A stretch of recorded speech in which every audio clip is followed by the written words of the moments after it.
night and you come across a question that's like, are you a deeply poetic person whose fatal flaw is that you are just too selfless? And you look at it and you're like, yeah, that's definitely me, strongly agree. After you spent the last 7 hours or so struggling to form coherent sentences whilst talking solely about yourself, yeah, me too. You know, we're all taught that phrase from a young age. Nobody knows you better than yourself. And I guess that's true to a certain extent, but it took me a while to believe it. So go back a few years to middle school me, yikes, and that first day of 6th grade when they give us all those icebreaker questions we all despise, and you get to that question that's like, what is one trait that defines you? I had always struggled with these types of questions because I thought I would get it wrong. So I marked down the one word I've been called practically since birth: shy. I have always been a shy person. Maybe you don't believe me because I'm standing here talking, or maybe you can tell based off my incredibly anxious composure. But in case you don't believe me, here are just a few instances in which I was particularly disappointed in my social capabilities. Number one, I did not go homesick a single day ever in school, including this one time in 7th grade where I swear I was on the brink of collapsing, but I just kept walking around, failed a couple tests, and then went home and found out I had a 104-degree fever. Number two, last year I went to Little Caesars with a friend, as one does when your main source of income is spare change from the library vending machine, and I was tasked with ordering food. A relatively simple thing to do, which I attempted in an array of awkward mannerisms and laughing. And the employee felt so bad for me that they gave me 2 of what I ordered, for free. Now, there are about 800 other instances I could name, but frankly, they're far too embarrassing. And the point is, people were right. I am shy. But when you're shoved into that box, people begin to make certain assumptions about you. And when you've been defined by one word for so long, you start to believe other people's assumptions over your own thoughts. As a kid, I'd always been really hesitant to show even the slightest interest in things like theater or performing or anything that wasn't confined to that one word's overly broad definition. I mean, I would daydream about being one of those extroverted theatrical kids, but the two did not exactly overlap with my proclaimed identity as a socially inept recluse. I mean, so I just pretended that I wasn't interested in anything for years, because how could other people be wrong about me? I knew myself so little that I just knew I could never trust myself over them. You know those people that are just so blatantly egotistical and it's painfully clear to everyone around them? I was terrified of becoming them. Of becoming someone so ignorant. So I let other people always be right about me over me. They call me selfish and I was a narcissist. They call me annoying and I might as well never speak again. They call me evil and I was the antagonistic monster we're taught about in Disney movies as a child. They call me crazy, and they did. I could never trust myself ever again. And if people didn't tell me who to be, I was nothing.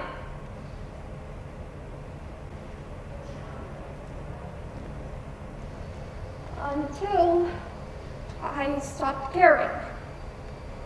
It's not as simple as that phrase makes it seem, and frankly, I have no idea how I did, but I stopped caring if people thought I was a selfish monster because I knew I needed to be myself entirely before I could figure out how to grow as a person.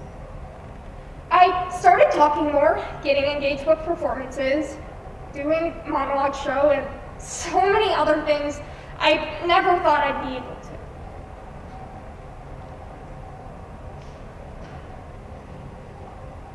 Sure, I do still struggle a little bit with checking out at grocery stores without thorough mental preparation. And yeah, I am a lot more annoying now, but I'm learning who I am without other people. I'm not quite fully there yet, considering how reliant I am on personality tests, but I do know some things.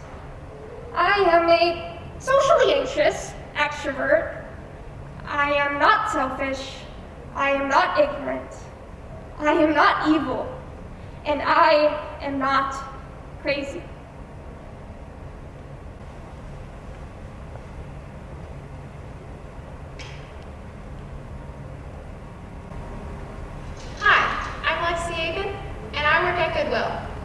The thing about working at Goodwill is you never really know what you're going to find there. You might find a super cute vintage jacket or a pair of True Religion jeans. But you also might find a couple of really crappy customers. Most of the customers that I encounter are super nice and respectful of my job. But some of these customers believe they have a license to kill. Come on, don't go postal on me. Whether it's being offended by the smallest things, asking the dumbest questions, or demanding to know our CEO's salary, you never really know who you'll find at Goodwill. So, Goodwill is a thrift store, obviously, which means that all of our merchandise comes from donations, and we rarely get two of the same items. So one day while I was working, I was just doing my job, just putting away the new items and taking out the old, when this customer approached me and asked, "Do you have this in a different size in the back?" Lady, this is Goodwill, not Bloomingdale's. Do you want to know what we have in the back? We have a forklift, a baler, and a few employees that speak High Valerian. Another species of awful customer is the hypocrite. Picture this. I'm at the registers, everything is scanned, and I ask, would you like to round your purchase up to help the Goodwill mission give jobs to disabled people? Most are polite and respectful, but the really crappy customers say, your CEO makes too much money. Okay, is that a yes or no? And then she gives me the evil eye. I mean, come on, I'm delightful. Customers also love to ask about my wages. Who does that? Next thing I know, she's going to ask what my social security number is.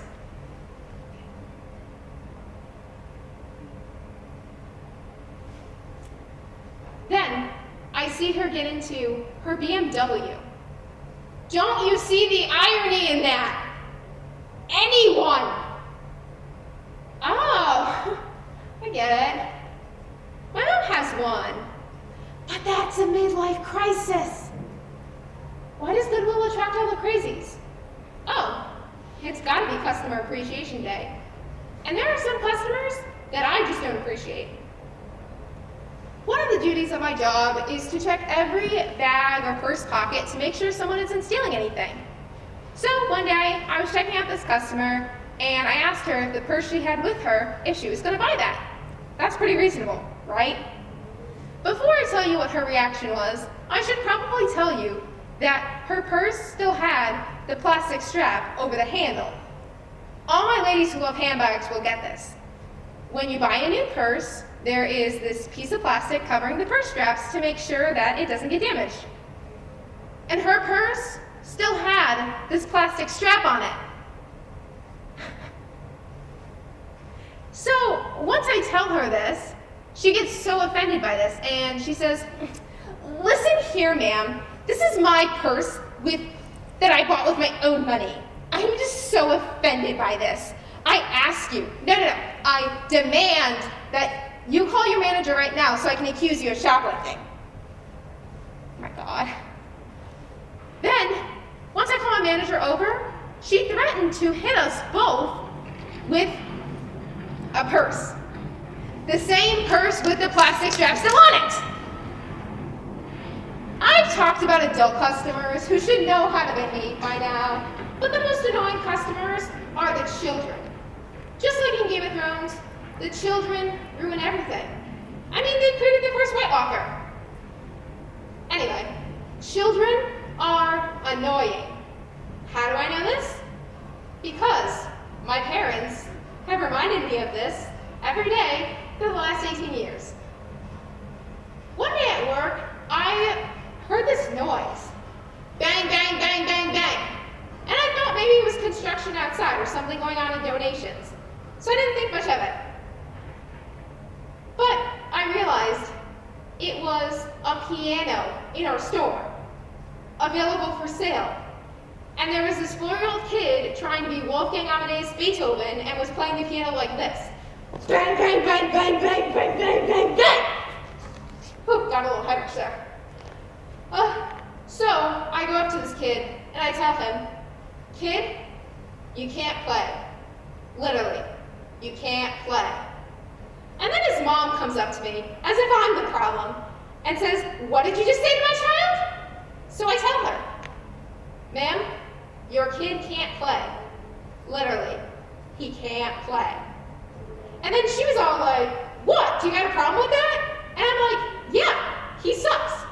Please, for my sanity, buy the piano and get him lessons. And then we ended up being like this. Na na na na na na.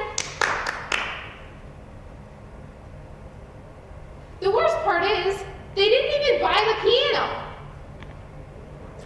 Then, there are the customers you are certain Satan created just to annoy you.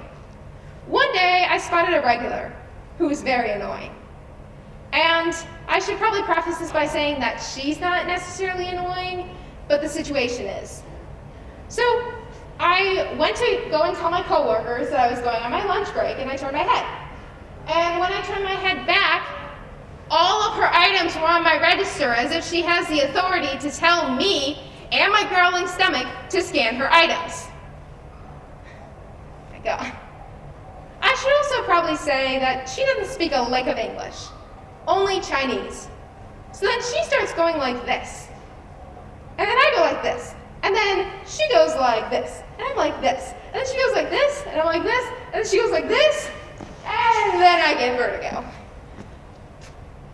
I finally realized that she was trying to tell me that she wants a discount on an item that has a hole in it, and she'll be very sad if she doesn't get it. Okay.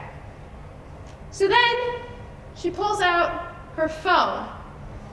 Click, click, click, click, click, click, click, click, click, click, click, click, click. I am hoping and praying that she is texting someone who understands English or knows how to speak even a few words of English. This person knew English, all right. Can I speak to your supervisor?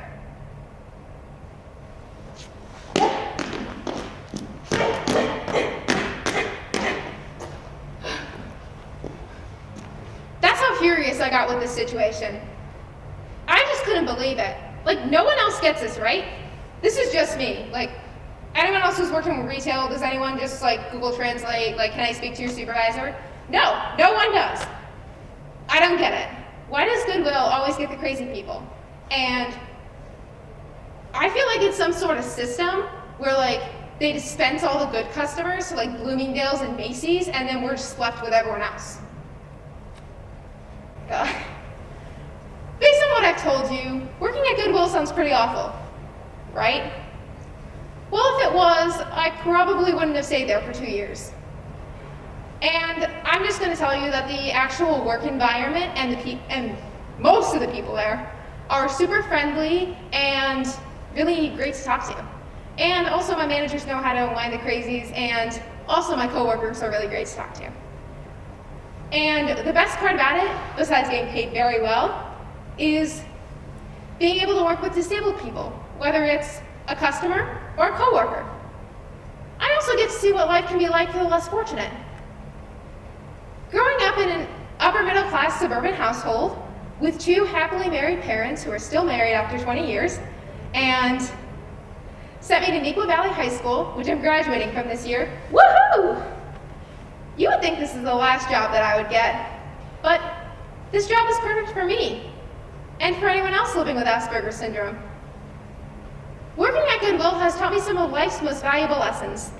Be kind, be patient, be generous, and please, if you have a piano to get rid of, please, for my sanity, do it on Craigslist.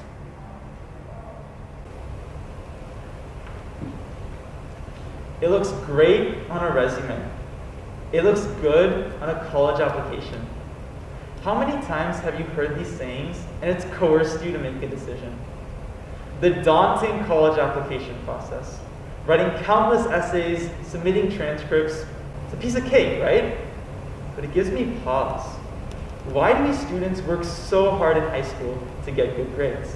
What's the difference if I work a hypothetical 1,000 hours to get all A's compared to a hypothetical 25 hours to get all C's? The reason that we students strive so hard for these good grades all accumulates to one thing: college. College, college, college. The looming obstacle inching closer day by day. The relentlessness of the drumbeat.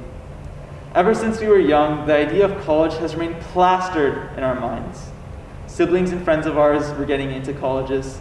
Teachers telling us that they're preparing us for colleges. So many times, even as elementary and middle schoolers, we were taught the importance and how expensive college is, the importance of scholarships and doing well. What makes a successful college application? The four most important parts seem to be maintaining a high GPA, joining extracurriculars, acquiring leadership roles, and achieving high test scores. Everything now just turns into a game. Acquiring leadership roles in a club is definitely a game, something that just has to be done for the resume with no value otherwise.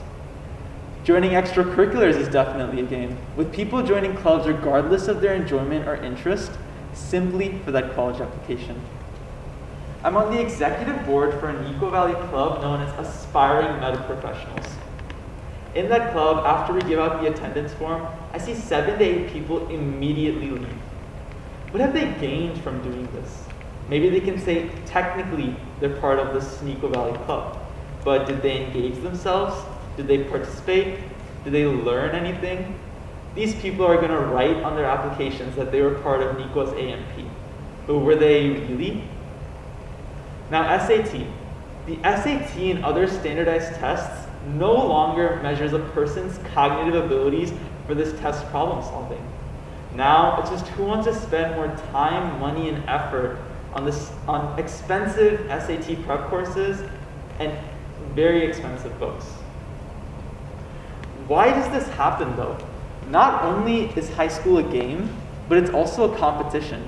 High schoolers feel that with limited spots, everything they do is a competition. This causes the immense fear of falling behind compared to their peers, and an immense pressure and natural anxiety to have things to be able to put on their resume. They're scared that at the end of the day, they won't get into the college that they want, but that their friends will. This pressure causes them to want to treat this resume like the game and putting stuff in to fill it up. I was talking with a friend of mine, and she was asking me about a club that I'm part of. Before asking me anything about what was actually done in that club, she asked me what leadership positions were available. Colleges have a fault in this as well. They mainly measure who the person is on paper rather than their true personality. This motivates people to want to fill up their paper version to make it seem so much better than they truly are. Now, quarantine. Quarantine was a gorgeous opportunity and yet a curse at the same time. Quarantine gave everyone time to do anything they were interested in. I personally developed a new hobby of cycling, spent lots of quality time with my family, played lots of chess, and watched lots of movies. But soon, this once again turned to the game of filling up a resume. I've seen about 15 organizations spawn to help the homeless or virtually volunteer at nursing homes. Don't get me wrong, I'm all for organizations that make an impact. But so many of these organizations may have 2 meetings, may work for about 2-3 hours, and then end. It's enough for them to put it on their college application, so it's all good. Maybe I'm just salty. With a friend, we co-founded an organization that effectively teaches middle school students about STEM. We spent close to 100 hours practicing, preparing, planning the meetings, interacting with leaders, and making sure that everything runs smoothly. It's invalidating to see someone start something up just for their resume, spend about 2 hours with it, and end it. I'm just tired of the phoniness, tired of the endless drumbeat of college, tired of pressure for myself to succeed, and tired of the natural pressure to not fall behind. I'm tired of liars and cheaters faking their activities, cheating their way through school while I spend the time and effort to do it properly. A friend of mine told me this, and I've lived by it ever since. At the end of the day, ask yourself if you truly were the best version of yourself today. Did you truly improve? And with this quote, I'm going to propose to you a test that I want you to do every single day. Yes, I am giving you another test. With this test, at the end of the night, stand in front of your mirror as you brush your teeth or wash your face and ask yourself, was I truly my best today? Did I truly improve? I ask myself these questions. As a son, was I my best today? As a student, was I my best today? As a brother, was I the best today? As a leader, did I do my best today?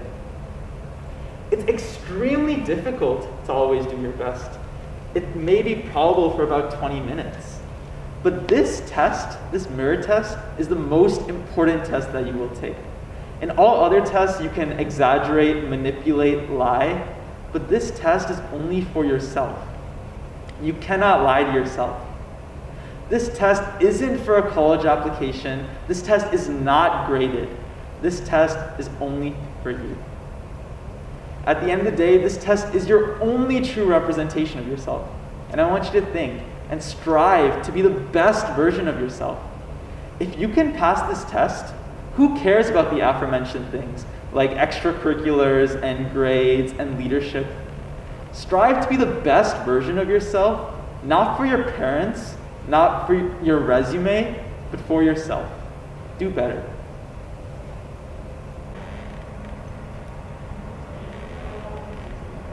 It is an unfortunate fact of reality that many of us will have an encounter with mental illness at least once in our lives, whether it's through watching someone else suffer or through personal experience. With our growing awareness on the matter, we're becoming more equipped to deal with such situations. However, I feel as though our reputation is misguided, and I wouldn't be saying that if I didn't have good reason to. Let me explain. I have a best friend. We'll call her Marie. Marie and I have known each other for many years and have went through the usual ups and downs of high school together. However, going to junior year, things were looking good. Marie had started dating a guy, we'll call him Jim, and I personally had really started to come out of my shell. Things were looking good until that January when, seemingly out of nowhere, Jim and Marie broke up. Now at first, Marie seemed unfazed by the breakup, and even cracked a few jokes about it. However, it was these jokes that would lead her to revealing that she had been abused sexually and emotionally by Jim throughout the entire course of their relationship, on top of being sexually assaulted by him. At first, I didn't know what to think, whether to be angry or to be sad, but I kicked myself for not noticing anything wrong with the relationship. However, these thoughts were short-lived, because I knew I had to be there for her going forward. Now, before the pandemic, things seemed to be looking good. There were ups and downs, but it was a general upwards trend. However, once the pandemic struck, things came to a grinding halt. I couldn't see her anymore, and my communication with her was reduced to a wall of text on a screen. I've seen the highs of highs, and I've seen the lows of lows. But with each traumatic memory about Jim, each emotional outbreak, it seemed as though my best efforts to keep my best friend's head above the water were going unheard, like a water bottle being thrown into a house fire. It got to the point where I had to let the course of that wildfire that was Marie's emotions run its course before I could help her pick up the pieces. It got to the point where she thought I was out to get her. this isn't her fault, but it distressed me greatly seeing her in such a state. Finally, the realization that she had to get professional help came. And since the world continues to burn, it may be a while before she's able to get it. Within Marie's suffering lies a flaw in her education against mental health illness. Yes, it's true that it's becoming more destigmatized by the day. Yes, it's true that we're having a collective oh crap moment when it comes to it. And I applaud these efforts. However, I'd like to bring attention to one of the key messages of our campaign. You might have heard it before. Reach out, talk to others, tell those closest to you that you're there for them. Now on a surface level, this is a statement that I 100% agree with. In fact, I encourage everyone to reach out to someone they love and trust and simply ask them about their day. However, I feel like we should ask ourselves more questions. Like, what do we do if that person really needs us? What about if they come to us first? Do we really know what such a topic entails? The truth about helping someone in a mental crisis is that it is a sometimes grueling undertaking. It isn't just something you push off to the side by simply saying you're there for them or simply referring them to professional help and stepping back. It is comparable to a war, which sees wins and losses on a day-to-day basis. That person will say some of the darkest things you may ever hear come out of someone else.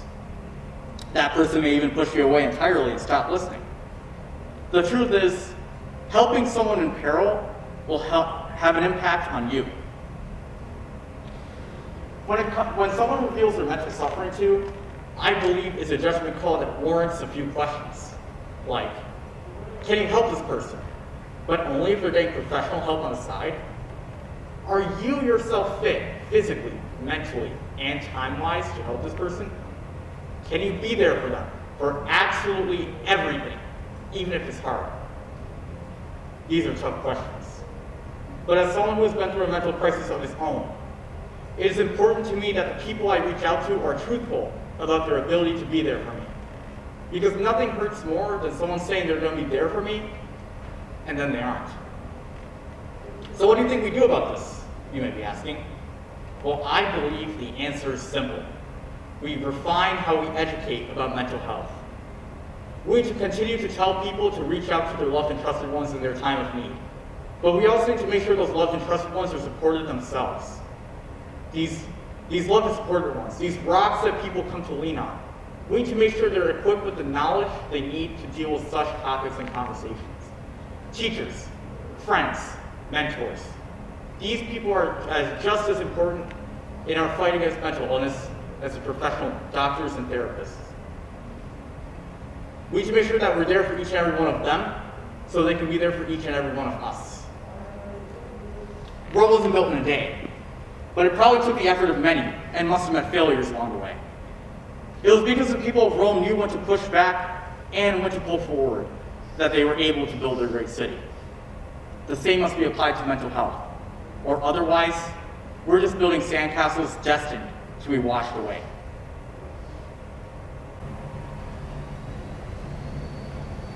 Aaliyah, stop! Is this your way of telling me you weren't accepted into Columbia? No, I was, but it doesn't mean anything. It's just another way of society applauding my ability to appear stable and put together. Are you insane? This is everything. This is your ticket to be able to do what you want with your life. As if. The only thing that letter guarantees is that I'll spend the next 4 years of my life surrounded by the most untrustworthy people in the world. Why would I expose myself to that? Because it's for the experience and you get to achieve personal growth. God, you sound just like the tour guides. No, it's for alcohol, drugs, STDs, 4 years of being undecided. Shall I go on? That's a lame excuse. Just admit you're too scared to leave your perfect little life here. Yeah, I don't want to leave the cushiony life that I've created for myself. Why play with fire when you can get burned? Because the art of playing with fire and not getting burned is what makes you feel something. Why act like a coward and live when you can risk it all and survive? Because what's the point of living if you're dead? You can live through the small things to survive and still get the same high as if you risked death. Trust me, Living through the big things is what makes you feel truly alive. Playing cat and mouse with your shadow won't get you anywhere. Whatever, Alex, I'm not going. You can do what you want to do with your life, and I'll live mine how I want to. Come on, Aaliyah, just put yourself out there. College will be fun. It'll be a new experience for you. You can't keep living inside a little bubble. Okay, maybe that's what you think, but I'm perfectly fine in this bubble. No, you're not. Slowly, little by little, you're suffocating yourself. And one day you won't be able to breathe in this hell you've created for yourself. I'm trying to help you now, before it's too late. You know, Alex, did you ever stop to think that the reason I suffocate myself is because I look at you and all I see is how cruel the world is? All you do is risk your life every single day because you know you might die tomorrow. You're guarding yourself too, just in a different way than I am. That's kind of harsh, don't you think? I mean, no one gets to choose how long they stay here for. Really? Is that your excuse for stopping your chemo? So you can live it up before you can't get out of bed anymore? Here for a good time, not a long time. That's your motto, right? That is what I call insane. How can you be so selfish to risk your life every single day without thinking about how it'll affect the people around you? Don't do that, Aaliyah. You have no right to decide what I get to do with my body. The chemo was killing me, okay? And besides, I'm back on it now, so case closed. And you don't get to guilt me into going to college so that you can live your life through me. Do you know how suffocating that is? I won't be your puppet because you manipulate me into feeling bad. I'm not trying to manipulate you, Aaliyah. I think college will be a fun experience for you. I can't live my life wasting away, hiding in a shadow. I don't want you to live in a shadow. I don't want you to leave sooner than you have to. I'm not leaving anytime soon. At least not sooner than I have to, okay? I'm right here. But you're not, and you're not going to be here for a long time. Don't lie to me or yourself. Sometimes it's like you're already gone. It's like I'm staring at a hologram of someone I once knew. I wanted to protect myself, and I didn't want to get attached to you because I always do, and then everything goes wrong, but you just have this way of worming yourself into people's lives, and it's so annoying, and I can't take it. Why do you have to force yourself into my life? I didn't mean to worm myself into your life to hurt you, Aaliyah. I couldn't stand watching you look so sad. You don't even understand. I'm in the middle of the ocean, Alex, and I'm drowning. I'm trying to swim, but there's so much water, and it's so loud, and I can't breathe. And you're like this weight that's dragging me down, and I'm trying to save us both, and I can't do it. You lied to me. You hid the cancer for so long until you knew I'd opened myself up to you, and then just decided that I had the right to know. You trapped me. I didn't mean to hide it from you, Aaliyah. I wanted to be the person you could rely on and always have your back. I just wanted to live in a different reality for a little bit. No. You wanted to make sure that someone, anyone, would be there for you to assure you that you're a good person when you die. The reality is you're so messed up for using me to keep that fantasy alive. You sacrificed me so that you could feel good about yourself. I don't need a savior, much less a stupid, impulsive, apathetic high schooler telling me what to do with my life. Is that really what you think about me?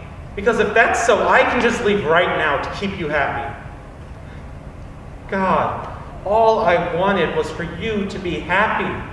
Is it so hard to believe that I'm trying to push you towards what I think is best for you? I'm dying, Aaliyah.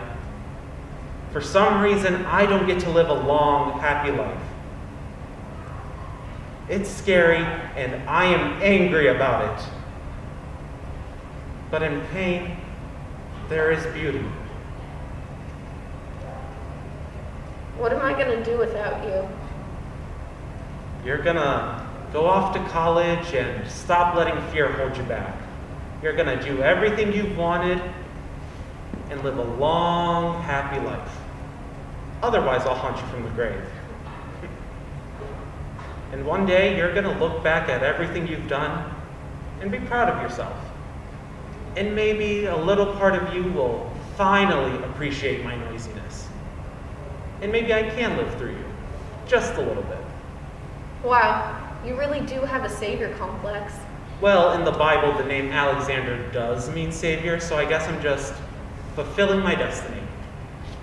Yeah, but you go by Alex, which speaks more to your character than Alexander does. All right, you've got a point there.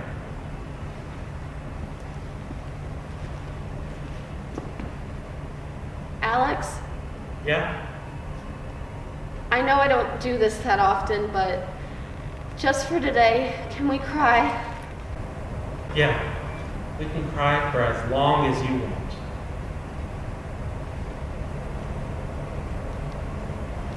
It was 10 p.m. on a Friday night. Ted and his friends were hanging out, just like they usually do. Except this time, the only difference was that they were home alone.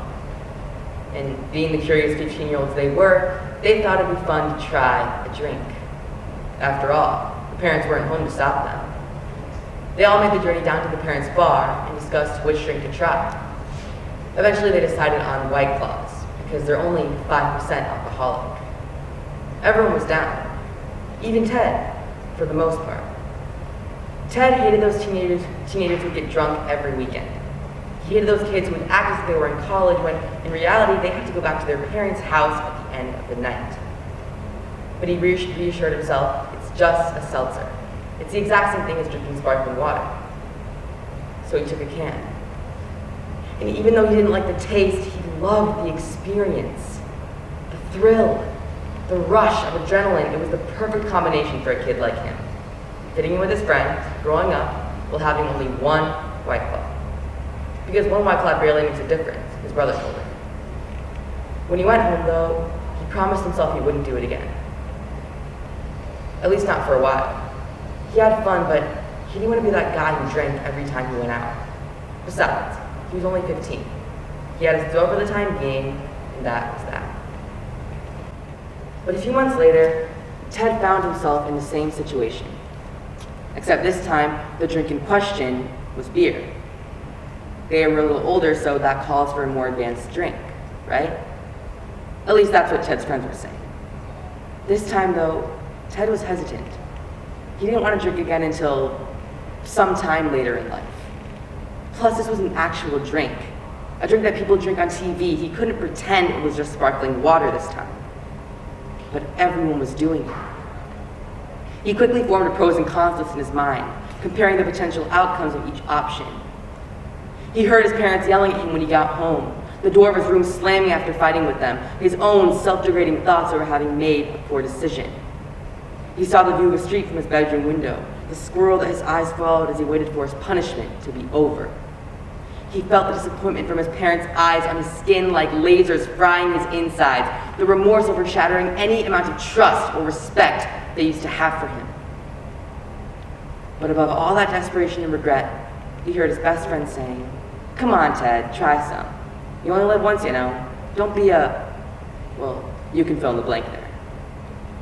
His words rang through Ted's ears louder than any other piece of logic or reason he'd heard before.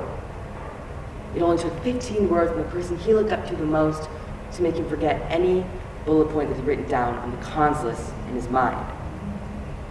So he grabbed a solo cup and filled it up. From that point on, by the time they were 16, Ted and his friends would drink almost every weekend. Whether it was White Claws, beer, or even vodka shots, they would never be at a party without a drink in hand. One night, though, Ted went home, sat down in his bed, and completely fell apart when he realized that he'd become the person he feared becoming. He became that guy. That guy who would rely on essentially illegal activities to have a good time, but more importantly, he lost his innocence, which is what he feared the most. Specifically how it slipped right through his fingers without him even knowing. He died only to have one White Claw, one beer. He never knew that a few poor decisions could lead to his worst nightmare. It's kind of like when your mom picked you up as a little kid for the last time. In that moment, neither of you knew that it would really be the last time she ever picked you up. Or how you never knew that the last time you played with your action figures would really be the last time. On that night, when he was only 15 years old, he never knew that that would be the last time he was a kid. The last time he was truly innocent. But what is innocence anyway? How is it defined? Is it by the choices we make, how we act, the situations we're put in, our thoughts, values, fantasies? It's a concept with so much gray area. Where do we draw the line? Do we draw the line at our first middle school relationship, our first kiss, our first drink, or the first time we had sex? And when is some time later in life? Next year? 2 years from now? 10? The concept of innocence is so subjective, right? It varies from person to person. The only problem is that it doesn't vary, though. We all say that we have a choice of what we want to do with our innocence, whether that means holding on to it or throwing it out the front door or something in between. But what we don't talk about is how normalized growing up really is, how normalized getting drunk at the age of 15 in your friend's basement really is. So yes, innocence is subjective, but somehow it means almost the same thing to everyone. Nothing. And that's okay. The interesting part about innocence is that you can choose what it means for yourself. Innocence is a choice, right? No one lifted the glass to your lips and forced you to drink. It was your choice to let go. But does that necessarily mean you're in control? For example, how can you control the foul words that your friends call you when you say no? How can you control the influence of your older brother who constantly tells you stories about the crazy things he did when he was your age? How can you control this normalized way of growing up so quickly where saying no is seen as boring and weak? How can you control the countless number of friends who each make up their own bullet point on the pros list in your mind? How can you control your own longing to fit in despite anything you may believe? How can you control the fact that saying yes is acceptable and saying no is not? The short answer is, you can't. The only thing you can control is what you choose for yourself. So when all the positives and negatives are laid out in front of you, what will you choose? But even then, how can you be confident in a decision when there's a million reasons why you should choose the other option? Is there a right answer? There has to be. The funny part about innocence is that once it's gone, it's never coming back. So there has to be a right answer. Or a lot of us are going to end up in situations like Ted, reminiscing about that day where we let go too soon, living in regret over having made the wrong decision, wondering, how did I get here? How did I let it come this far? If only he had made the right decision, maybe he would have had the chance to become the person he desired becoming. Correction, the person he used to be. Amidst all this uncertainty, the only thing that I truly understand is that innocence is what you make of it. It's up to you to stay or to go.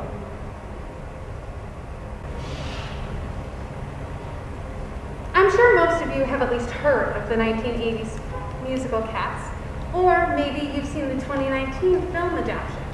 Or if you haven't seen it, then you've probably seen some of the frightening images that have come from this movie, including CGI cats, James Corden, and offbeat tap-dancing cockroaches. The musical Cats follows the Jellicle Cats, who are all going to the Jellicle Ball. Every year at the Jellicle Ball, one cat is chosen to go to the Heaviside Lair, which basically means that that cat dies. But the musical Cats has fun dance numbers and memorable music. The 2019 film got a 19% on Rotten Tomatoes, which I think is unfair and does the film an injustice. The main argument against this hated film is the frightening CGI. But if you get rid of your closed-mindedness and see how great and innovative this film is, you'll see how great it is. Sure, there were cat boobs. But if you think about the time and effort and amount of people it took to make this film, you'll see how innovative it really is. Hooper wanted to use this technology to see the authentic emotions of these characters. And this was most successfully shown through Jennifer Hudson's version of the smash hit Memory. Her performance was authentic and had passion, and not to mention wonderful vocals. The film also had vocals from Taylor Swift, Jason Derulo, Ian McGregor, and Judi Dench, who brought female power to the film. Judi Dench plays Old Deuteronomy, who is the leader of the Jellicle Cats, usually played by a male. But with Judi in the film, we have a woman in power. And for the final argument against this film, it is that there's a lack of plot, which is usually towards the musical. But in the movie, we are introduced to Victoria. We follow Victoria along her journey to meet all the Jellicle Cats. By including Victoria, audiences are given a clearer vision of why we're meeting these cats in the first place, which is to see which cat is worthy enough to go to the Heaviside Lair.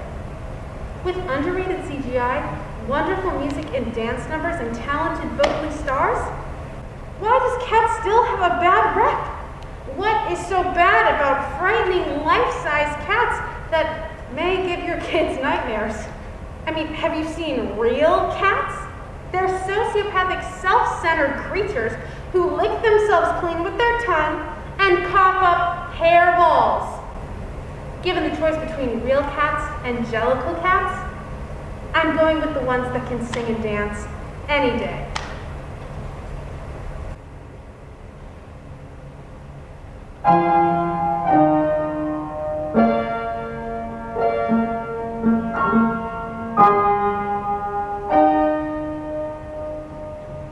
Used to have nightmares all the time.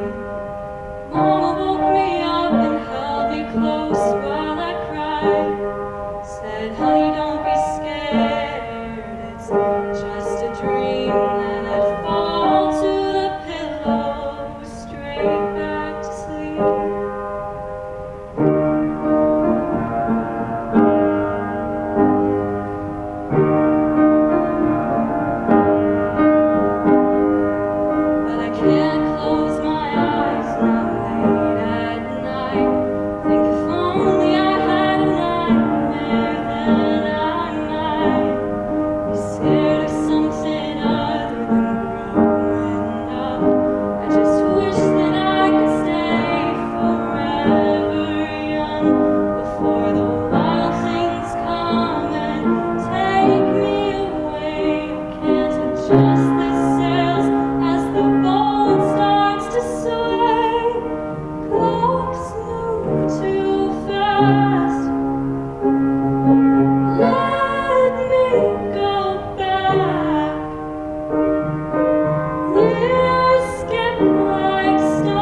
Adjust the sails as the boat starts to sway. Wanna go off to some new place all alone.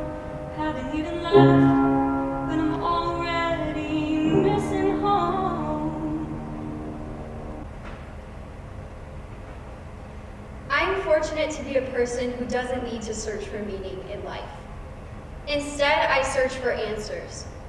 My ancestors were murdered in the Holocaust. I'm descended from those who escaped. But I reflect on those who didn't. You don't need to be like me to understand the horrors. You don't even need to be Jewish. You need to be human. When I was younger, 6 million seemed too large for me to comprehend. So in Hebrew school, they told us to imagine trying to hold 6 million paperclips. That got me closer to understanding, but I still was not quite there. Then I found out that there were more Jewish people alive worldwide before the Holocaust than there are today.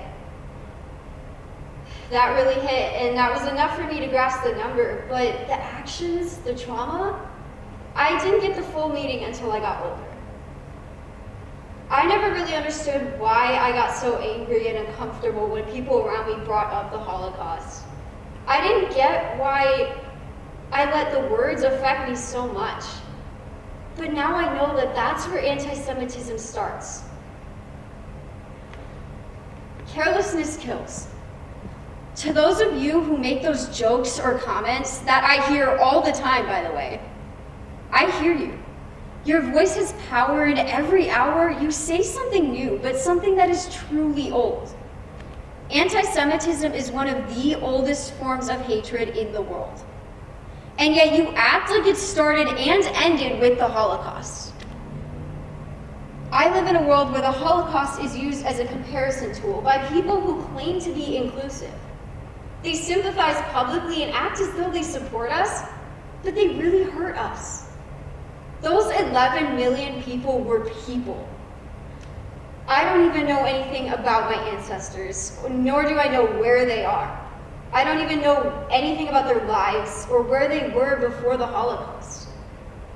Maybe they were thrown somewhere, discarded, and are going to lie underneath Europe for all of eternity. Maybe their shoes were given to non-Jewish citizens. Maybe their pictures are in that museum. And maybe their last attempts to stay together were met with being hopelessly dragged away from one another. I don't need to search for meaning in life. One of the most beautiful parts of Judaism is that it focuses on life and how to live. And I know exactly how I want to live. I want to live how my ancestors would have wanted me to. I want to breathe the fresh, new air each spring, run my hands along the soft fur of my dog, sing every word in my heart, and speak my mind. Speaking my mind has never been a conscious choice of mine. It's more of an impulse. So I will speak the words of my people, make known my ancestors' stories, and show the world what happened and what is still happening. Hatred has no place, so it wanders. And when it wanders near me, I will get rid of it.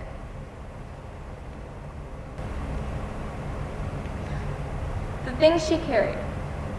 A piece of cloth strung from ear to ear, covering her once constant smile. As she walked through the aisles of the grocery store, she searched for one specific item, only having to go through rows and rows. She didn't want to use a cart because carts were touched by another person, but carts were also used to keep a safe distance from others. She carried wet wipes in her purse. Over the summer, she learned that she couldn't fit all of her masks, wipes, and hand sanitizer in her pocket, so she needed a vessel to store them in. As she walked through the aisles, she made careful observations. There were markings put in place on the floor, but between the anti-maskers and clueless people, they were rarely followed. She carried the hope for this vaccine that's expected to roll out. She carried the ideas of things returning back to normal by summer and maybe a somewhat normal senior year. She carried a sense of comfort knowing that the loss of lives were going to decrease. She carried appreciation for the frontline men and women working tirelessly to create a sense of normalcy. She carried gratitude. She carried excitement for the thought of a warm embrace after what seemed like ages of loneliness, for a firm handshake at the beginning of a job interview, for seeing a stranger smile as you pass them in the street. She carried laughter. She carried laughter shared throughout her household when someone made a "that's what she said" joke when they're having a family game night. She carried joy as her families sat around the table, which was one of their themed dinner nights, which were hibachi or beach themed. She carried love for them. She carried anger. She carried anger. She carried a sign that stated, "Respect existence or expect resistance," as she marched through the street. She carried disgust at those who turned a blind eye in the face of racism.